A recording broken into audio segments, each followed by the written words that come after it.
Vamos falar agora de inflação. Olha, a inflação no Brasil foi sentida menos pelas famílias pobres e mais pelas famílias mais ricas em 2025.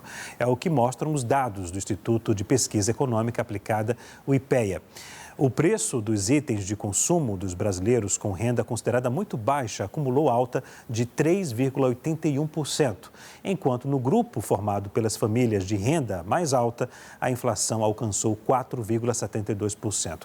A inflação dos mais pobres foi puxada para baixo pela queda dos preços dos alimentos, influenciada pela supersafra de grãos e a queda do dólar. Já os serviços como recreação, passagens aéreas e transporte por app impactaram mais os ricos. Aqui a gente vê mais ou menos a radiografia, né, dessa pesquisa. Renda muito baixa, 3,81%, renda baixa, 4,05%, renda média baixa, 4,13%, e aí vai aumentando. Renda baixa, 4,29%, depois renda média alta, 4,52%, renda alta, 4,72%. Serviços que contribuíram com a alta, como eu falei aqui. A recreação, 6,7%, passagens aéreas, que realmente subiram e muito desde o final do ano passado até agora, né? 7,85%, e transporte por aplicativos, 56,08%. Isso aqui foi sentido por muita gente no finalzinho ali do mês de novembro e início do mês de dezembro, né? Um aumento nos serviços de transporte por aplicativos. Para analisar esse cenário, nós recebemos a economista, professora da FGV e conselheira do Corecon São Paulo, Carna Beni. Seja muito bem-vinda, viu, professora, ao SPT News. Boa noite. Boa noite, Leandro. Um prazer estar aqui com vocês. Professora, mesmo com essa diferença que vimos, a classe mais pobre sentiu a inflação, no caso, nos alimentos. Desculpa, professor, eu estava preso aqui olhando na câmera aqui. Eu agradeço aqui ao Wesley que me informou. Olha para o telão, peço perdão. O formato do jornal é diferente do News Noite. Professora, como é que a senhora analisa, portanto, por que a inflação dos alimentos ela esteve presente tanto para a classe mais pobre como a classe mais rica, não é isso? Mas houve essa diferença em relação à cesta básica? Sim, se você pegar um desenho mesmo do prato nosso, arroz, feijão, alface, tomate, carne, batata, esse prato feito, digamos assim, ele teve uma queda de preço muito importante esse ano. Então, esse ponto é muito positivo quando você pega uma camada o que se chama de baixa renda pelo IPEA. Eu vou só dar essa referência porque é importante. Sempre que a gente pega uma pesquisa, a gente tem que buscar qual é a renda que se fala. Quando a gente diz renda muito baixa, que foi a menor inflação, nós estamos falando de uma renda mensal domiciliar, tem que somar todo mundo da casa, com menos de R$ 2.105. Então, essa família que vive com R$ 2.105 por mês, ela teve um impacto menor no peso dos alimentos, o que foi uma coisa muito importante. Só que outros itens também subiram, então essa percepção que foi a sua pergunta, ela é muito real. Então, muitas vezes a gente acaba tendo a percepção de que os preços estão caros, que a vida está cara, e está mesmo, porque principalmente depois da pandemia, Leandro, todos os países estão com mais dificuldade no custo de vida.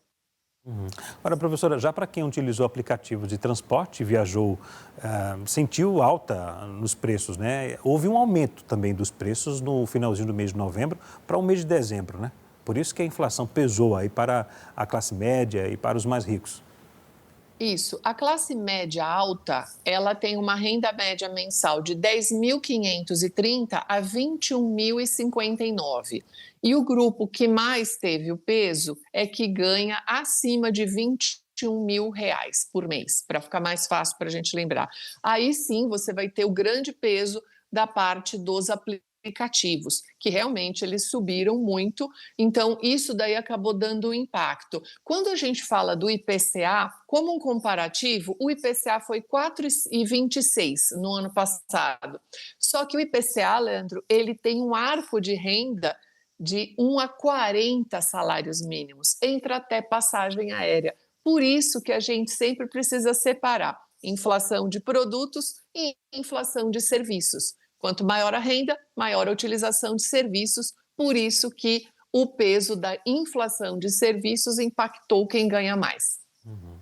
Agora, professora, qual a previsão da inflação para esse primeiro semestre, hein? Será que deve cair? Então, a previsão é uma certa manutenção, principalmente o grande foco está sempre nos alimentos, né? Porque a gente não pode esquecer que as rendas mais altas, você parte do pressuposto que você tem uma sobra de renda e ela se aproveita, digamos assim, da rentabilidade das aplicações financeiras, né? A Selic está 15%. Então, mesmo tendo uma inflação maior, o grande peso e a preocupação é para a população de baixa renda. Então, aqui nós temos alguns pesos grandes. O primeiro é a alimentação, como a gente está vendo aqui agora na imagem, e a ideia é que o que se espera é que você faça essa manutenção, inclusive até ao longo do ano, Leandro. Lembrando sempre que esse é um ano que está previsto o fenômeno do El Niño. Então, há uma possibilidade de algumas alterações no campo, ou seca, ou chuva demais, como a gente está vendo agora, as chuvas excessivas. Então, isso pode ter alterações pontuais de preço. E outra questão super importante é a energia elétrica, porque a conta de luz da casa, ela tem um peso muito grande no orçamento. Quando fica na bandeira vermelha e sobe o valor, todo mundo paga mais, isso quer mais dinheiro circulando, então a inflação pode aumentar, né? Professor, e sobre a taxa de juros, a senhora acha que deve cair ou em ano de eleição devemos ter cuidado com compras parceladas? Olha, a previsão do Banco Central, né, apesar de que parte dos analistas, eu também me incluía, esperava que já começasse a cair agora em janeiro, mas basicamente há um certo consenso de que para a próxima reunião em março, inclusive está na própria ata do Copom, ele vai fazer uma redução justamente da taxa Selic. Agora a gente não sabe ainda muito a intensidade, mas o impacto que a gente vai ter esse ano, que é muito bom para o trabalhador, é a isenção do imposto de renda para quem ganha até 5 mil e a redução para quem ganha até, acho que 7.350, se eu não me engano. Então, isso sim vai dar uma injeção de dinheiro para as pessoas e aí elas decidirem ou pagar contas atrasadas ou até fazer uma reserva de emergência ou destinar para o consumo. Aí são várias possibilidades, por isso que a gente acaba não tendo necessariamente que isso vai impactar no processo inflacionário, porque isso é gradual. Professora, muito obrigado, viu? Sempre muito didática nas explicações. Obrigado, uma boa noite e um bom final de semana. Obrigada, bom final de semana para vocês também. Obrigado.